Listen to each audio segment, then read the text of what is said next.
Power Women podcast. For your career and your life, no matter what business you're in.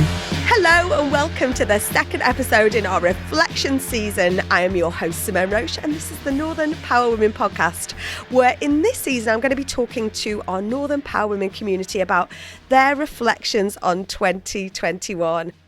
In what has felt like the longest and the shortest year all at once, all at the same time, it has been, without a doubt, seen a change in how business is and can be done. Here at Northern Power Women HQ, we have certainly adapted, innovated, pivoted, even though I hate that word, to make sure that, well, truthfully, that the business survived, but importantly, that we kept people connected, supported, and enabled opportunities.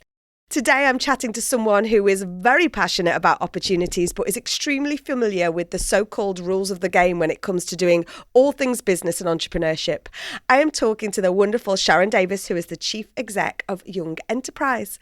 Sharon's stellar career is in youth work, latterly over the last 12 years in the charity sector, and is passionate about access to provision of opportunity for young people, having benefited firsthand from opportunities that have made a huge difference in her own life. Sharon is a graduate of Liverpool John Moores University, which I only just realised today, and postgraduate of Leicester University. She lives with her family in Bolton and is a keen open water swimmer and scuba diver. Brrr, I'm feeling the cold already. Welcome, Sharon, to the podcast. Oh, thank you so much for having me. I'm very excited to be here. Well, it's brilliant. I didn't realise you were alumni of John Moores, the Liverpool John Moores. We've been doing lots of work around our Power Up mentoring. Yes, a bit late in the day. Probably went when I was about 23, 24. So I did the youth work course there, and I had a brilliant experience there as well. And I think one of the things that came through in your intro, in your bio, is the word opportunity. And you are indeed the chief exec of the Young Enterprise, which is an amazing organisation. Just tell us in headlines what you do and what your reflections, if you like, of this crazy time we've been having. Yeah, well, Young Enterprise is a financial and enterprise education national charity. We were founded in 1962. Our vision is that every young person gets the opportunity to learn the vital skills and mindset to earn and look after their money and make a valuable contribution to their communities. And, you know, for me, what we know is that young people over the last 2 years have demonstrated every ounce of resourcefulness, resilience, creativity, but actually it's opportunity and support that are the key barriers to young people getting ahead, particularly for our communities that were already struggling to get ahead before the pandemic. So, and for me, why is it so important to me? Well, I guess it's because I had my own experience really at the age of 19 working in the Quick Save in the North End of Birkenhead, and so I was working in the Quick Save North End of Birkenhead, and it was a youth worker who spotted me engaging with a group of young lads in the supermarket in between. You'll remember the concession of Liquor Save, Shoe Savers and the Quick Save, and I was talking to these lads, and it was him that said, you know, you've got really transferable skills. And for me, that was the difference between it was a sliding doors moment. And I think that we have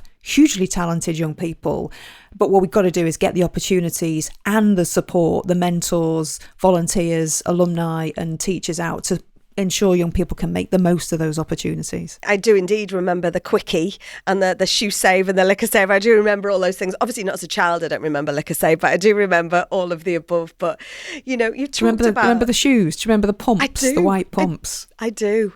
Literally, we're going to have lost certain people on the podcast. Google it. Google Shoe Save and the Quick Save. But yes, it was definitely part of that whole childhood over here. So what are your reflections on the last 2020, 2021 year? I feel like last year was a really bizarre, and then this year has been a long year, but also it's flown by. You know, we've only got a few weeks to the end of the year. So what's your reflections on this year? I think if the pandemic's taught us anything, is that leaders now know that they're not the smartest person in the room. And I think smart businesses are investing in their people, they're engaging them in planning and implementing the business strategy. I think that, you know, my own reflections is that, you know, the understanding of employee insight and the importance of employee insight is critical to a business that's really looking to navigate and be agile. Because what we know is that your customers are not an echo echo chamber of who you employ. So you need to have really diverse teams who can really kind of cut across your customer base. I also think that, 2021 was the year where, I think authenticity as a brand builder, not only as a brand builder, but also kind of, I think more and more because of what's happened to us, people are wanting to buy into purpose. They're wanting to buy into something bigger than themselves. And so therefore, I think, certainly as an organisation, we've done this, but lots of other businesses are as well. They're kind of really going back to their why. They're going back to what is it that we're trying to do here? What is the purpose we're trying to create? And I think that why is then an anchor for you when you're really struggling through some choppy waters. All of my analogies are sailing, but you know what I'm trying to describe here. You've got something, you've got a North Star that you're going for. And I think that having that throughout these last 2 years has been really important. And I think that the last thing I would say was that, smart businesses are recognizing that, to be agile, you really need to kind of cut across those hierarchical structures. And so you've got to be able to engage your team quickly, ensure that, who's the best person for that kind of opportunity, who's the best person to kind of respond to that need, and recognizing that those hierarchical structures need to change. And I think that highlights two things for us. And I think purpose is such a key word, actually. And I think that authenticity. So a late great friend of the Northern Power Women community and Northern Power Futures was the late Professor Jane Turner, who was the Pro-Vice-Chancellor over at Teesside University, who we sadly lost this summer. But we've conducted some research with Teesside over the last year and a half around what do the new traits of leadership look like. And it very much sits alongside that vulnerability, authenticity, listening, all of those, the skills that I think at the time when we started the research, it was very much, Donald Trump was still in power, and it was very much there was no emotional intelligence in it, shall we say, if you like. And I think so to talk about purpose, and I think equally, we're going into the second year of this research with Teesside, and we're looking at it from a future perspective. For exactly your point, Sharon, is our future workforce and our future leaders and our future talent are thinking differently about who and where they want to work. And I think that's something that, like you say, the smart and savvy business leaders are really sort of taking a look at. And I think a recent survey or a survey at the back end of the summer was something like pre-pandemic. The most important reason for somebody to stay within an organisation was the salary and the salary expectations and the salary growth. That has now been sort of lessened down by something like 20%. And right up there next to it is the most important thing about being in your choice of employer or your choice of work is around purpose, is around working with organizations that are, purpose over profit, kind of thing, or having that balance. So I think that's something really, like you say, it's the smart business decisions now, isn't it? And this is why Young Enterprise does such amazing work with getting young people to start thinking with that business mindset. How do we encourage more entrepreneurs to set out on an earlier age and also set the path of those purpose-led business and like the B Corps and how do we do that? Well, I think it's, first of all, it's about mindset. There's lots of research out there that says mindset is, and you're really influenced by your early influences. Financial mindsets and your attitudes around money are set by the age of 7.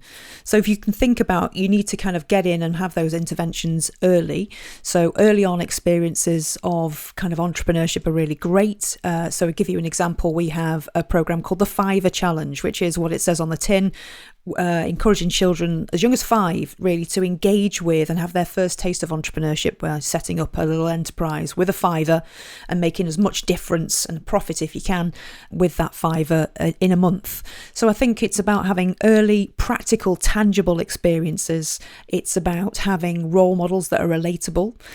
So at the moment, what we have is on the telly. You can, if you ask young people to close their eyes and think about an entrepreneur, very often you'll hear somebody from The Apprentice or someone from Dragon's Den.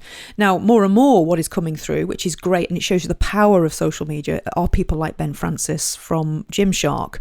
But what we need is more examples of younger people who have set up and run their own business. And of course, Ben Francis has a great story because, of course, he worked as his part-time job was at Pizza Hut or a pizza place, and he then financed his business. And he talks about failure of lots of websites before Gymshark took off.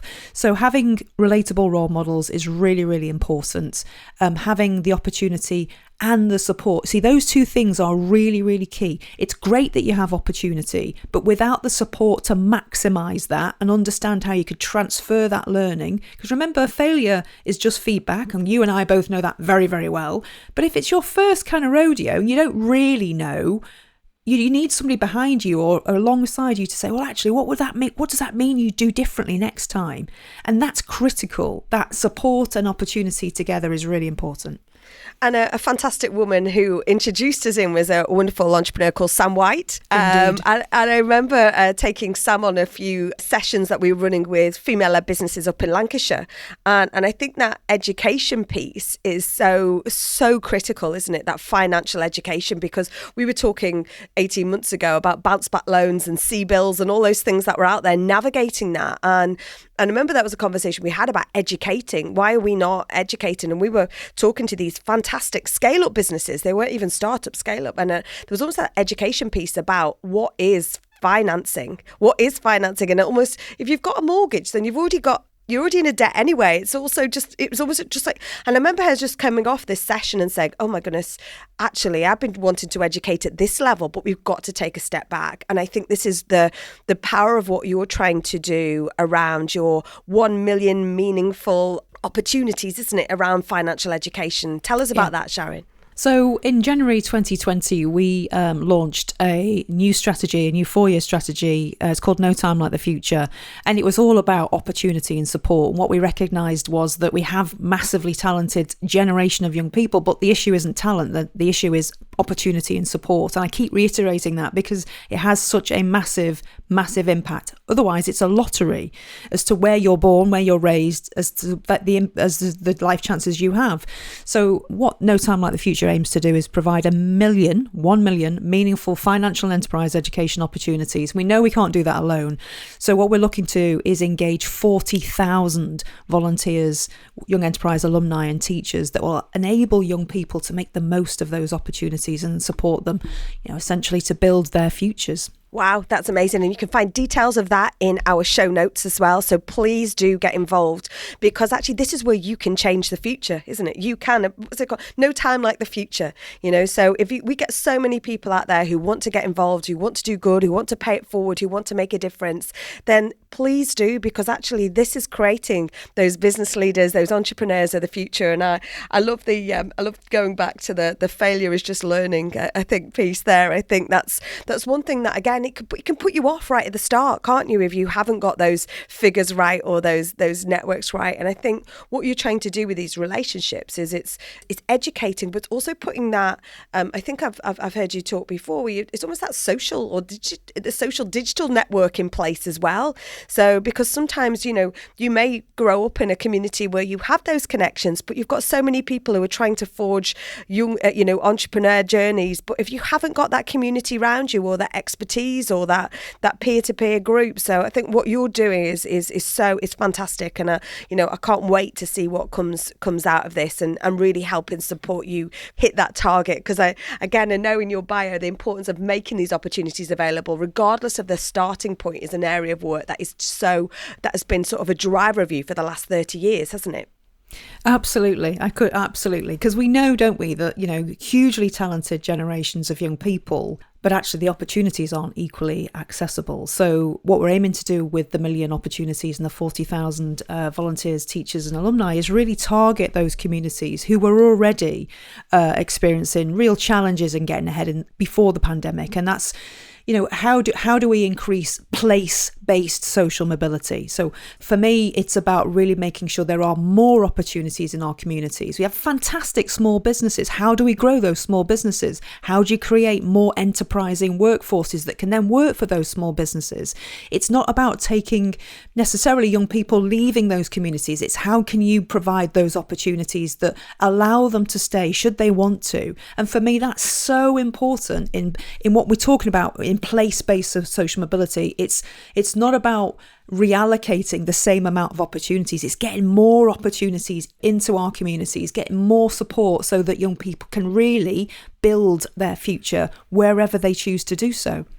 Can I ask what you think is so special about entrepreneurship across our northern landscape as we battle, don't we, to level up, and, you know, that's across race, age, gender, social mobility. But what's so special about entrepreneurship in the north?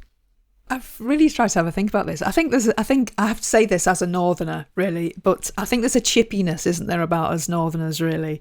I think that really leans into entrepreneurship. I think we don't give in.